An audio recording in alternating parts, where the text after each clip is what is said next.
मेरा नाम जन्नत है। हम 5 बहनें हैं। ये मेरी माँ की आजमाइश थी। मेरे ददियाल के हालात मिडिल क्लास घराने जैसे ही थे। कभी बिजली के बिल का रोना, कभी गैस के बिल का। मेरी माँ 3 भाइयों की इकलौती बहन थी। एक से बढ़कर एक पढ़ा लिखा कजन था मेरी माँ का। लेकिन मेरे नाना को सब रिश्तों से बढ़कर अपनी दोस्ती प्यारी थी, तो उन्होंने अपनी इकलौती और खूबसूरत बेटी अपने दोस्त के बेटे से ब्याह दी। शुरू में तो सब कुछ अच्छा चल रहा था, फिर पता नहीं किसने क्या कहा और मेरे बाबा उसी बात पर जॉब छोड़कर घर बैठ गए। वो कह रहे थे कि तुम तो अमीर बाप की बेटी हो, मैं छोटी मोटी जॉब करता अच्छा नहीं लगता।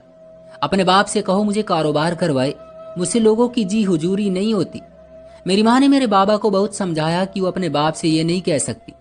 मेरी दादी ने भी मेरी माँ से ही डिमांड करनी शुरू कर दी कि अपने घर वालों से अपना हिस्सा ले लो। मेरी माँ ने मना किया तो उन्हें घर से निकाल दिया। मेरे नाना ने अपने दोस्त से कहा कि ये क्या हो गया है तुम्हारे बेटे को। इसकी ईमानदारी देखकर मैंने ये रिश्ता किया था और वो लालची निकला।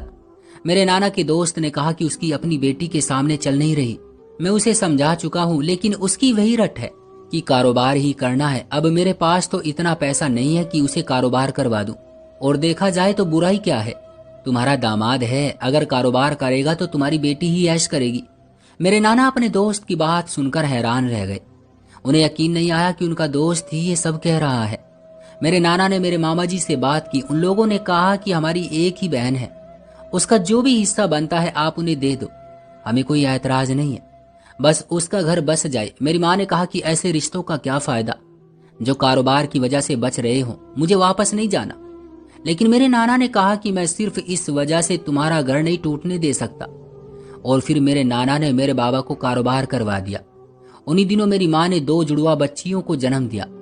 दोनों बच्चियां माँ जैसी ही प्यारी थी। मेरे नाना बहुत तो खुश हुए थे, लेकिन मेरे ददिहाल में जैसे सब सोग मना रहे थे। मेरी दादी ने मेरी बहनों को ना गोद में लिया और ना ही उनकी शक्ल तक देखी। मेरे बाबा भी माथे पर बल डाले खड़े मेरी माँ को गुस्से से देखते रहे, जैसे उन्होंने बेटियां पैदा करके कोई गुनाह कर दिया हो। मेरी बहनें बड़ी हो रही थी, लेकिन मेरी दादी और मेरे बाबा का रवैया अब भी वैसा ही था। मेरी माँ मेरी बहनों को ज्यादातर कमरे में ही रखती थी, लेकिन वो तो बच्ची थी, दादी और बाप की तरफ जाती, लेकिन उनका रवैया देखकर वापस लौट आती।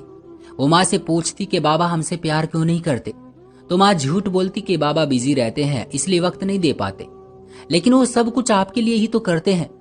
मेरे नाना आते तो मेरी बहनों के लिए बहुत से खिलौने लाते। मामा लोग आते तो अपनी बहन की हालत देखकर कुढ़ते रहते।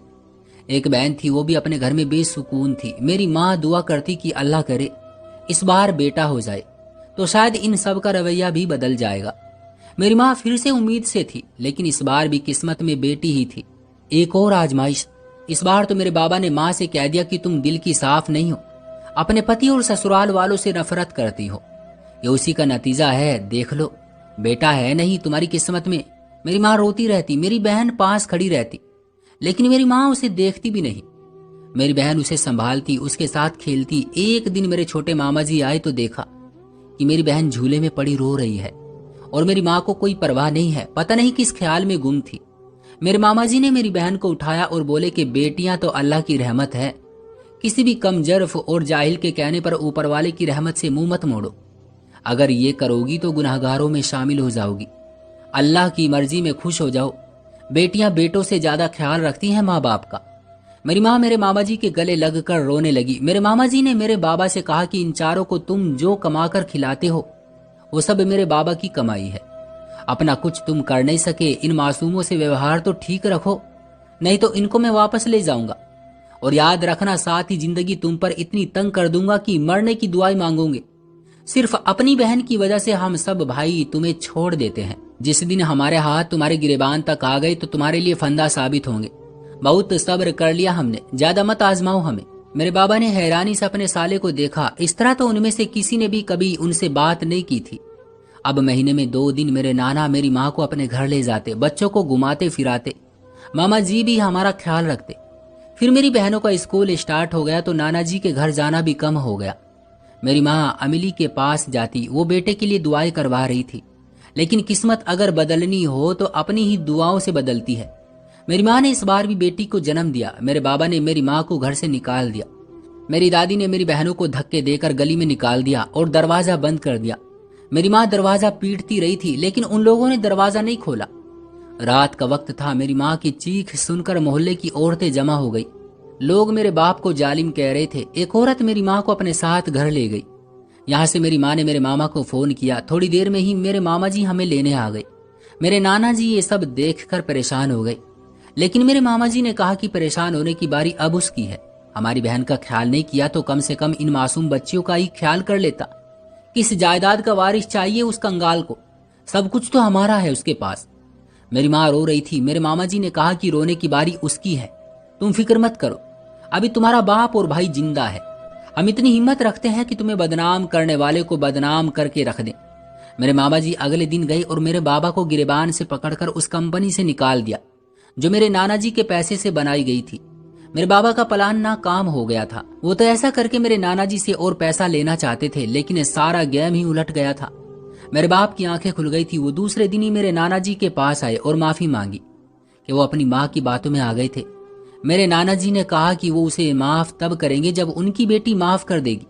मेरी माँ पास ही बैठी थी। उन्होंने दुख से अपने पति को देखा, जिसने कभी अपनी पत्नी को इंसान समझा ही नहीं था। मेरी माँ ने कहा, बहुत हो गया ये तमाशा, अब मुझे वापस नहीं जाना। मेरी माँ ने मेरी बहनों को लिया और कमरे में चली गई। मेरे मामा जी ने मेरे बाबा को बाहर का रास्ता दिखाया और दरवाजा बंद कर दिया, जैसे उस दिन उनकी बहन को निकालकर उसके मुंह पर दरवाजा बंद किया था। कुछ आजमाइशें ऐसी होती हैं जो खत्म ही नहीं होती। मेरी माँ को 1 साल हो गया था। मेरे नाना जी के घर किसी ने भी मेरी माँ को ये नहीं कहा था कि वो वापस चली जाए। सब मेरी माँ का ख्याल रखते थे। एक दिन फोन आया कि मेरे दादा का इंतकाल हो गया। मेरे मामा जी तो कह रहे थे कि उनसे जब हर रिश्ता खत्म कर चुके हैं तो अब रहने दो, जाना नहीं चाहिए उनके घर। लेकिन मेरे नाना जी को अपनी पुरानी दोस्ती याद आ गई थी। कुछ लोग ऐसे होते हैं जिनके साथ गुजारे कुछ अच्छे दिन याद आते रहते हैं, जिनके सदके में वो सामने वाले की हर गलती माफ कर देते हैं। मेरे नाना जी ने कहा कि जाना चाहिए, बच्चियों का दादा है, इनको उसकी आखिरी रस्मों में शामिल होना चाहिए। मेरे मामा जी खामोश हो गए और फिर एक बार फिर मेरी माँ ने वो चौखट पार की जहां से उन्हें मार के निकाल दिया गया था। मेरे बाबा को अकल आ चुकी थी क्योंकि मेरे मामा जी उनसे सब कुछ छीन चुके थे। मेरे दादाजी की मृत्यु हुए 10 दिन हो गए थे। मेरी माँ ने भी वापसी का इरादा किया तो मेरे बाबा ने मेरी माँ से कहा कि एक बार इसे माफ कर दो, वो अपनी गलती सुधारना चाहता है। मेरी माँ ने मेरे नाना की तरफ देखा, उन्होंने हाँ में सर हिला दिया। मेरे नाना दूर तक सोचने वाले इंसान थे। जब तक उनकी बेटी का मामला था तब तक वो कोई फैसला ले सकते थे, लेकिन अब उनकी बेटी की जिंदगी के साथ 4 बच्चियों की जिंदगी जुड़ी हुई थी जिन्हें बाप की जरूरत थी। घर में मेरी दादी के पास औरतों का आना जाना लगा हुआ था। मेरी दादी हर वक्त रोने रोती रहती कि उसके भाइयों ने सब कुछ छीन लिया, हम तो सड़क पर आ गए। मेरी माँ ने मेरे मामा जी से कहा कि सब कुछ फिर से लौटा दो। मेरे मामा जी हर महीने कंपनी से आने वाले पैसे मेरी माँ को देते थे। मेरी माँ ने मेरे बाबा से कहा कि कल से अपना ऑफिस संभाल सकते हो, लेकिन याद रखना मैं अब पहले वाली डरपोक औरत नहीं हूँ। मेरे बाबा और भाइयों ने मुझे कहा कि तुम एक माँ हो जो कभी भी कमजोर नहीं हो सकती। मुझे अब अपनी बेटियों के लिए बहादुर होना है। मेरी बहनें मेरी दादी से दूर ही रहती थी। सर्दियों के दिन थे, वो धूप में पलंग डालकर बैठी हुई थी और मेरी बहनों को देखती रहती थी। अक्सर वो कहती कि एक नहीं 4 मुसीबतें मेरे बेटे को ले डूबी हैं, एक आधी मरती भी नहीं। एक दिन मेरी बहन ने मेरी दादी से कहा कि रोज हमें कहती है मरती भी नहीं, आप क्यों नहीं चली जाती दादाजी के पास, वो आपको याद कर रहे होंगे। ये कहकर मेरी बहन कमरे में भाग गई। मेरी माँ कहती है उस दिन तुम लोगों की दादी जी ने बहुत लड़ाई की और कहा कि 4 बेटियां तो पैदा कर ली है, अब इनको संभाल के रखो, और ज्यादा जबान चलाने वाली लड़कियां बदनामी होती हैं। जब तुम लोगों के बाबा घर आए तो उनसे भी शिकायत लगाई। बाबा ने मेरी बहनों को डांटा, लेकिन अच्छी बात यह थी कि प्यार से।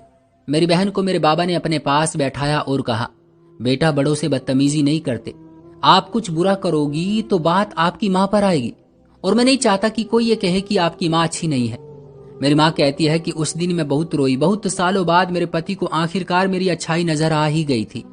अब मेरे बाबा मेरी बहनों और मेरी माँ का ख्याल रखते, शॉपिंग पर ले जाते, सैर करवाते, बच्चों के स्कूल भी जाते। मेरी माँ ने मेरे नाना का शुक्रिया अदा किया कि उस दिन अगर आप मुझे रुकने को नहीं कहते तो मेरी बच्चियां अपने बाप की मोहब्बत को तरसती रहती। नाना जी बहुत संतुष्ट थे कि उनकी बेटी अब सुकून से थी। मेरे बड़े मामा के 2 बेटे थे, छोटे का एक बेटा था, जबकि तीसरे मामा जी की अभी शादी नहीं हुई थी। मेरे बड़े मामा जी को बेटी का बहुत शौक था, लेकिन मेरी मुमानी को डॉक्टरों ने कहा था कि अब आप माँ नहीं बन सकेगी। उन्हीं दिनों मेरी माँ फिर से उम्मीद से थी और इस बार उनका दिल फिर से डर रहा था। लेकिन इस बार मेरे बाबा ने कहा कि डरो मत, इसमें तुम्हारा तो कोई कसूर नहीं है, तुम्हारे बस में थोड़ी है कुछ भी। मेरी माँ संतुष्ट थी, लेकिन दुआ कर रही थी कि अल्लाह करे बेटा हो। लेकिन इस बार मैं दुनिया में आ गई। मेरी माँ बहुत दुखी थी कि उनकी खुशी इस बार भी पूरी नहीं हो सकी थी। अस्पताल में मेरे बड़े मामा जी मेरी माँ से मिलने आए। उन्होंने मेरी माँ का बुझा चेहरा देखा तो कहने लगे कि ये तो मेरी बेटी है जो गलती से तुम्हारे घर आ गई है। माँ ने हैरानी से देखा तो कहने लगे, क्या तुम इसे मुझे दे सकती हो? मेरी माँ ने कहा कि अगर आपकी इच्छा है तो मना नहीं करूंगी, लेकिन मैं अपनी बेटी को बोझ समझकर नहीं दे रही हूँ। मेरे मामा जी ने मुझे गोद में लिया और कहा, जब चाहो तुम इससे मिलने आना, और ये भी तुम्हारे पास आया करेगी। ये मेरी जन्नत है जो मेरे घर को जन्नत बना देगी। मैं 2 दिन की थी जब मेरे मामा जी मुझे अपने साथ ले आए। मेरी मुमानी ने मुझे माँ की तरह ही पाला। मेरी हर ख्वाहिश पूरी की जाती थी। शहर के सबसे अच्छे और महंगे स्कूल में मेरा एडमिशन करवाया गया। हफ्ते का एक दिन मैं अपनी बहनों और माँ के साथ गुजारती। मेरे दोनों भाई मुझसे कहते कि तुम हमेशा के लिए क्यों नहीं जान छोड़ देती हमारी। मैं रोने लगती और मामा जी से दोनों की शिकायत करती। मामा जी उन्हें डांटते तो मुझे लगता कि यही मेरी खुशी थी। फिर यही होता, मैं अपने बड़े भाई से तो बात करनी शुरू कर लेती थी, लेकिन छोटे भाई सारिम को ठीक ठाक सुननी पड़ती थी और वो मुझसे बदला लेने के लिए कभी मेरी किताबें गुम कर देता और कभी मेरे कपड़ों को जला देता। मैं रोती रहती और मामा जी से कहती कि पता करिए कि वो कौन सा भूत है जो मेरे कपड़े जलाता है। इस वक्त भी मेरे हाथ में मेरा दुपट्टा था जो आधा जला हुआ था। मामा जी कहते, मुझे तो किसी दुश्मन का काम लगता है, भला उनको क्या जरूरत है मेरी बेटी का आधा दुपट्टा जलाने की। और फिर मैंने और मामा जी ने जासूसी शुरू की। एक दिन वो दुश्मन पकड़ा गया। वो मेरा छोटा सारिम था जो मेरा नया सूट जलाने ही वाला था। मामा जी ने उसके हाथ से इस्त्री ले ली और उसे बहुत डांटा और कहा कि शर्म आनी चाहिए, ये क्या बात हुई, मजाक को तुमने इतना सीरियस ले लिया। मेरा छोटा भाई नाराज होकर घर से चला गया था। मामा जी ने रो रो कर बुरा हाल कर लिया था। मामा जी ने कहा कि आ जाएगा, परेशान होने की जरूरत नहीं है, तुम्हारे लाड़ से ही वो बिगड़ा है। मैं भी परेशान थी। सारिम शुरू से ही जिद्दी था। मैंने सोचा मैं उसे आगे से तंग नहीं करूंगी। मैंने कॉल की, उसने कॉल काट दी। मैंने मैसेज किया कि अगर घर ना आए तो याद रखना कल सुबह गाड़ी की चाबी भी छीन जाएगी और कमरा भी। मैं जानती थी कि उसको अपनी गाड़ी और कमरा बहुत प्यारा था। मेरा तीर निशाने पर लगा था। वो वापस आ गया था। मैंने मामी जी की तरफ देखा जो मेरे प्लान पर मुझे शाबाशी दे रही थी। हम दोनों हंसने लगे। सारी मेरी तरफ आया और बोला कि माँ, मुझे ये उम्मीद नहीं थी कि आप भी इसके साथ मिली हुई हैं। मामा जी ने कहा कि हम दोनों ही हैं जो तुम्हें समझती है। सारिम पैर पटकता कमरे की तरफ चला गया। मेरी बड़ी बहन की शादी थी। मैं और मामा जी एक दिन पहले गए थे, बाकी सबको बारात वाले दिन आना था। हम बहनों की आपस में बहुत दोस्ती थी। मैं चाहे यहाँ नहीं रहती थी, लेकिन हम 5 बहनें एक दूसरे के बारे में सब जानती थी। इसमें सबसे बड़ा हाथ मामा जी का था, जो हमें एक दूसरे से आगाह रहने और एक दूसरे को समझने का कहते रहते थे। मेरा ख्याल है कि आपके परिवार में एक आदमी ऐसा जरूर होना चाहिए जो इतना समझदार हो, जो सबको जोड़ के रख सके। मेरे पास मामा जी थे जो सबको एक दूसरे से जोड़ने की कोशिश करते रहते थे। अभी भी मामा जी ने मेरी बड़ी बहन की शादी पर एक और फैसला किया और दूसरे नंबर पर जो मेरी बहन थी उसे हैदर भाई के लिए मांग लिया। मेरी माँ बहुत खुश थी। एक बेटी विदा हो गई थी और दूसरी भाई की बहू बन रही थी। इससे अच्छी क्या बात हो सकती थी। मेरे छोटे मामा जी का बेटा सरजील हमारे घर आने लगा था और मुझे फोन करने लगा था। मैंने जिंदगी में ये बात मामा जी को नहीं बताई थी। सरजील मुझे कॉलेज से ले जाता, हम घूमते फिरते। एक दिन सरजील ने कहा कि वो मुझसे शादी करना चाहता है और बहुत जल्द ही अपने माँ बाप को मेरे घर भेजेगा। मैंने भी ये फैसला अपने मामा जी पर छोड़ दिया। कुछ दिन बाद सरजील के माँ बाबा यानी मेरे छोटे मामा आए। उन्होंने मेरा रिश्ता मांगा। मेरे मामा जी ने कहा कि अभी जन्नत पड़ रही है, और फिर मैंने कभी नहीं सोचा था कि जन्नत इस घर से कहीं और जाएगी। मैंने इसका सारिम के साथ सोच रखा था कि दोनों की शादी कर दूंगा। मेरी छोटी मामी जी ने कहा कि जन्नत और सरजील तो एक दूसरे को पसंद करते हैं। मेरे मामा जी हैरान हुए। मुझे मेरी मामी जी की ये बात अच्छी नहीं लगी थी। मैंने सरजील से भी कहा कि तुम्हारी माँ ने ये बात क्यों की? तो वो कहने लगा कि जब मोहब्बत की है तो डरना कैसा, क्या तुम मुझसे मोहब्बत नहीं करती? मैं खामोश हो गई। मामा जी ने मेरी खुशी की खातिर हाँ कर दी, लेकिन मामा जी खामोश हो गए थे। मैं शर्म की वजह से उनसे पूछ भी नहीं सकती थी, लेकिन मैं जानती थी कि वो मुझसे दूर होने की वजह से अभी से उदास हो गए थे। मेरी बहन और हैदर की शादी की तैयारी चल रही थी। हैदर बहुत खुश था। सारिम बहुत खामोश रहने लगा था। मुझे और सबको यही लगता कि वो पढ़ाई की वजह से डिस्टर्ब है, क्योंकि शादी के दिनों में ही उसके एग्जाम हो रहे थे। वो पढ़ाई को लेकर ऐसे ही परेशान हो जाता था। मेरी बहन की शादी हो गई थी। मेरी बहन और हैदर बहुत खूबसूरत लग रहे थे। मैंने नोट किया कि शादी के सब फंक्शन में सारिम की नजरें मुझ पर थी। मुझे लगा वो मेरी किसी बात पर नाराज है, इसलिए वो मुझे घूर रहा है। अब घर में रौनक हो गई थी। मेरी बहन सबका बहुत ख्याल रखती। हैदर भी मेरी बहन से बहुत मोहब्बत करता था। कुछ दिन बाद वो दोनों घूमने फिरने गए तो घर एक बार फिर से वीरान हो गया था। मैं और मामा जी बैठे बातें कर रहे थे जब सारिम आ गया और वो बोला कि मुझे पढ़ने के लिए बाहर जाना है। मामा जी ने कहा कि वो उसे रोकेंगे नहीं, क्योंकि वो भी चाहते हैं कि उनका बेटा तरक्की करे, आगे बढ़े। लेकिन कुछ दिन रुक जाओ, तुम्हारे चाचा जी जन्नत की शादी करने को कह रहे हैं। सरजील की जोब लग गई थी तो वो लोग अब इस फर्ज से भी आजाद होना चाहते हैं। सारिम ने मेरी तरफ देखा और बोला कि इसकी शादी देखने का मुझे कोई शौक नहीं है, और वहां से चला गया। मैंने मामा जी की तरफ देखा और कहा कि देख ले अब आप। मामा जी हंसने लगे और कहा, जानबूझकर तंग करता है, देख लेना तुम्हारी शादी पर सबसे ज्यादा खुश यही होगा। मैंने कहा कि मुझे आगे पढ़ना है, मुझे अभी शादी नहीं करनी। मामा जी ने कहा कि सरजील ने कहा है वो कभी तुम्हें मना नहीं करेगा, तुम पढ़ती रहना। वो दिन भी आ गया जब मुझे इस घर से विदा हो जाना था। मैं उस दिन बहुत रोई, मामा जी के गले लग कर देर तक बैठी रही। मेरा दिल कह रहा था कि कहीं मैंने ये फैसला जल्दबाजी में तो नहीं कर लिया। अगर मैं मामा जी की मर्जी के मुताबिक सारिम से शादी कर लेती तो इस घर से कहीं नहीं जाना पड़ता। लेकिन अब क्या हो सकता था, और फिर सारिम भी तो मुझसे नफरत करता था। मैं दुल्हन बनी अपने कमरे में बैठी थी जब बारात आ गई का शोर हुआ। सब लड़कियां मेरे पास से उठकर बारात देखने चली गई। जब दरवाजा खुला और सारिम अजीब सी हालत में मेरे सामने आ खड़ा हुआ और मेरे पांव के पास बैठ गया। मैं हैरत से उसे देख रही थी। मैंने कहा कि तुम नीचे क्यों बैठ गए हो, ऊपर कुर्सी पर बैठो। लेकिन वो शायद मुझे सुन ही नहीं रहा था। उसने मेरा हाथ थामा और बोला, जन्नत प्लीज रुक जाओ। मैंने हैरत से उसे देखा जो हर वक्त मुझसे लड़ता रहता था। मैंने कहा कि तुम उदास मत हो, मुझसे मिलने आ जाना। मैंने कहा चलो, जाते जाते मैंने तुम्हें माफ किया जो तुम मुझसे लड़ते थे और मेरे इतने महंगे कपड़े भी जला देते थे। जाओ, क्या याद रखोगे तुम। वो कहने लगा, याद तो तुम आओगी, तुम्हें याद रखूंगा बोल नहीं सकता। मैं तो समझा था कि मुझे तुमसे नफरत है, तुमने मुझसे मेरी माँ छीन ली है। मुझे लगता था कि माँ को सिर्फ तुम्हारी फिक्र रहती है। मेरे पापा भी तुम्हें ही ठीक कहते थे और मुझे तुम्हारी खातिर हमेशा बातें सुननी पड़ती थी। मुझे तो लगा था कि जो रंग तुम पर अच्छा लगता है उसे तुमसे छीन लूं, इसलिए हर उस सूट को मैं जला देता था। मुझे लगता था तुम मुझे नजर ही ना आओ, आखिर तुम हो ही क्यों यहाँ पर। वो अब रो रहा था। मैं हैरानी से उसे देख रही थी। मुझे समझ नहीं आई कि सारिम उसके लिए रो क्यों रहा है। सारिम ने जन्नत की तरफ देखा और जन्नत को पहली बार एहसास हुआ कि उन आंखों में नफरत नहीं मोहब्बत थी। सारिम ने कहा, मुझ पर आज खुली है हकीकत। मैं सारिम जो तुमसे नफरत करता था, असल में वो तुमसे इतनी मोहब्बत करता है। देखो, अपनी खुशी को नजरअंदाज किया और तुम्हारी खुशी को कबूल किया। जब मुझे पता चला कि तुम सरजील से मोहब्बत करती हो तो मैंने पापा से कहा कि तुम्हें सरजील के साथ विदा कर दे। मैंने हैरत से उसे देखा जो अब मेरे हाथों की मेहंदी देख रहा था। मैंने अपने हाथ छुड़ाए। सारिम खड़ा हुआ और आखिरी नजर मुझ पर डाली और कहने लगा, लाल रंग शुरू से ही तुम पर जचता था, लेकिन तुम इतनी खूबसूरत लग सकती हो ये नहीं पता था। सरजील से कहना जब वो तुम्हें देखे तो माशाअल्लाह जरूर कहे।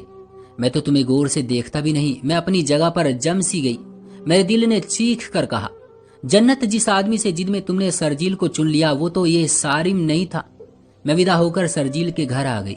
सरजील मेरा बहुत ख्याल रखता। शादी के शुरू के दिन दावतों और घूमने फिरने में गुजर गए थे। जब जिंदगी रूटीन पर आई तो मैंने महसूस किया कि मेरी सास ने हर जिम्मेदारी से हाथ उठा लिया था। मुझे ही सारा काम करना पड़ता। मैंने कभी मामा जी के घर काम को हाथ भी नहीं लगाया था। मेरी मामी जी मुझे काम करने नहीं देती थी। अब मसला काम का भी नहीं था, काम तो मैं कर ही रही थी, लेकिन मुझे कुछ भी करना नहीं आता था। और मेरी सास बातें सुनाती कि कुछ सिखाया नहीं, लड़के फंसाना ही सिखाए हैं। मेरे बेटे को फंसा लिया। मेरी माँ जैसी मामा जी के लिए ऐसे शब्द मुझे बहुत तकलीफ देते थे। खाना इतना अजीब और बद जायका होता, सब थोड़ा खा खा कर ही उठ जाते। मैं रोज कोशिश कर करके थक चुकी थी। एक दिन मेरा शोहर एक लड़की को लाया और कहा कि ये तुम्हारा ख्याल रखेगी और सारे काम भी करेगी, तुम्हें काम करने की जरूरत नहीं है। मैं बहुत खुश हुई कि मेरे शोहर को मेरा कितना ख्याल है। मेरा शोहर नाइट ड्यूटी करता था, इसलिए सुबह घर पर होता था। मेरी नौकरानी जब भी कमरे की सफाई करने जाती तो मेरा शोहर भी बहाने से कमरे में चला जाता और बहाने बहाने से नौकरानी के पास रहता। अब मैंने नौकरानी को ज्यादा पैसे देकर रात काम पर बुलाया था ताकि मेरा शोहर घर ना हो। लेकिन मैं हैरान हुई जब ये देखा कि नौकरानी खुश है। अब वो रोज रात को काम करने आती और फिर रात को मेरे पास ही रुक जाती और मेरी सेवा करती। एक दिन मैं जल्दी सो गई जब अचानक मेरी सांसें बंद होने लगी। मैं जल्दी से उठ बैठी और ये देखकर मेरी रूह कांप गई कि मेरी नौकरानी मेरे मुंह पर तकिया रखकर मुझे मारने वाली थी। मैंने उसे धक्का दिया और अपनी सास को आवाजें देने लगी। मेरी सास ने उसे बुरा भला कहा और घर से निकाल दिया, लेकिन मुझे सुकून नहीं आ रहा था। मुझे जानना था कि वो ऐसा क्यों कर रही थी। मैं अपनी सास से भी लड़ी कि उसे निकाला क्यों, उसे पूछा क्यों नहीं, उसे पुलिस के हवाले करना चाहिए था। लेकिन मेरी सास टाल मटोल करने लगी। मुझे उन पर शक होने लगा था। सरजील भी अब बदला बदला सा लगने लगा था। हर वक्त किसी न किसी काम में कमी निकालता। उन्हीं दिनों में प्रेग्नेंट थी। मैंने एक बेटी को जन्म दिया। सरजील अस्पताल भी ना आया। मेरी सास ने कहकर बात खत्म कर दी कि इसकी तो माँ ने भी बेटियां ही पैदा की। और फिर एक बार वही कुछ होने वाला था जो मेरी माँ के साथ होता था। मैं अपनी बेटी को लेकर मामा जी के साथ आ गई। मामा जी ने उन लोगों को बहुत सुनाई, लेकिन उन पर किसी बात का असर ना हुआ। एक दिन मेरी बेटी को बुखार था। मामा जी और मैं उसे अस्पताल ले गई। दवाई लेकर हम वापस आ रहे थे जब डॉक्टर के कमरे से सरजील और साथ एक लड़की को निकलते देखा। देखकर मेरे पैरों तले से जमीन निकल गई। वो लड़की वही नौकरानी थी। सरजील ने उस लड़की से छुपकर शादी कर रखी थी। उस लड़की ने सरजील से कहा कि वो मर जाएगी, अगर उसे छोड़ा तो वो उसे नौकरानी बनाकर घर ले आया ताकि उसे साथ तो रख सके। लेकिन उस लड़की को मैं बर्दाश्त नहीं हुई थी, इसलिए वो मुझे रास्ते से हटाना चाहती थी। मेरी हालत बहुत बुरी थी। जिस इंसान से मोहब्बत की थी उसी ने धोखा दिया था। मेरी बेटी को भी मेरी मामी जी और मेरी माँ संभाल रही थी। मामा जी ने सरजील पर केस कर दिया। मुझे तलाक हो गई थी। 1 साल के अंदर अंदर ही जिंदगी इतनी बदल गई थी, कभी सोचा नहीं था कि यूं भी होगा। सारिम वापस आ रहा था। घर में बहुत दिनों बाद खुशी की लहर दौड़ गई थी। मैंने खुद को कमरे में बंद कर लिया था। मेरे लिए उसका सामना करना मुश्किल था, लेकिन वो भी बहुत ढीठ था। आते ही मेरे पास आया और बोला, अच्छी भली मुसीबत टल गई थी, तुम फिर आ गई। मैं रोने लगी। वो बोला कि तुम रोने के अलावा भी एक काम कर सकती हो। मैंने उसकी तरफ देखा। इन आंखों में आज भी वही मोहब्बत थी। मेरी आंखें झुक गई। वो कहने लगा, काम तो पूछो। मैंने कहा, बताओ। वो कहने लगा, मुझसे आज भी वैसे ही लड़ो जैसे 1 साल पहले लड़ती थी। लोग मोहब्बत नहीं बुला पाते, मैं तुम्हारी कमबख्त लड़ाइयां नहीं भूल पाता। मैंने सर उसके कांधे पर रखा। मेरे रोने में और ज्यादा तेजी बढ़ गई थी। पता नहीं उसे देखकर मुझे रोना क्यों आ रहा था। मैंने कहा, मैं थक चुकी हूं खुद से भागते भागते। सारिम ने कहा, खुद से भाग भी गई लेकिन मुझसे नहीं भाग सकती। मैं तुम्हें दोबारा दूर जाने नहीं दे सकता। सारिम से शादी किए 5 साल हो गए। जिंदगी बहुत खूबसूरत हो गई है और ये सब सारिम की वजह से ही हुआ है। उसके मिलने पर जितना शुक्र करूं उतना ही कम है। आज हमारे बच्चे भी हमारी तरह ही लड़ते हैं तो हमें अपना बचपन उनमें नजर आता है। दोस्तों, क्या ख्याल है आपका इस कहानी के बारे में? कमेंट बॉक्स में हमें जरूर बताइएगा। वीडियो को लाइक करके चैनल को सब्सक्राइब कर लीजिएगा ताकि आने वाली वीडियो आपको तुरंत मिले। मुझे दीजिए अगली वीडियो तक इजाजत। तब तक के लिए धन्यवाद।